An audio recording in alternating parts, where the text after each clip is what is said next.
In the mid-'80s, my mom was a cleaner in Australia.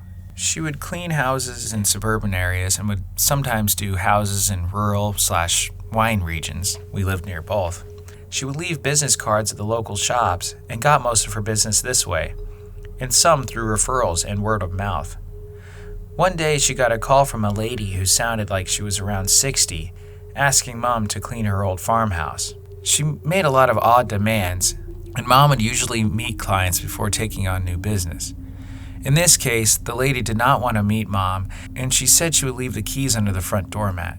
Mom agreed, mainly because the lady was so quite obviously wealthy and was offering to pay her substantially more than she would reasonably expect. My mom went to the house on a Monday morning and said she already felt unnerved by the long driveway. The house was essentially in the middle of a very large and very empty property. She found the keys and started cleaning. After about an hour into the clean, she hears the back door shut.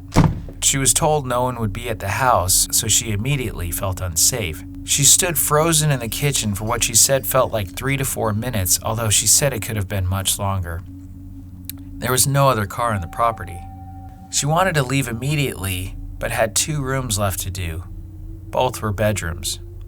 She said as time passed and she heard nothing else, she decided that perhaps it was nothing, or perhaps something had fallen and it wasn't the door after all. She walked up the hallway and stepped into the bedroom. All over the bed were black and white photos. As Mom got closer, she realized the photos were all of her. Some were taken at our family home, and many others were taken at the houses Mom would clean. Some pictures were through windows or over fences. She used the house phone to call the police, and she immediately drove to the end of the driveway. The lady ended up being investigated but continued to claim that it was a break-in. After some time, the police stopped with their searching, and we ended up moving to a new town 4 months later. Every time my mom tells me this story, I get serious chills. To this day, my mom thinks the lady had something to do with it. But why?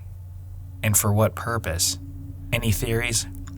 Leave them in the comments below. And remember to like and subscribe. Thank you, and good night.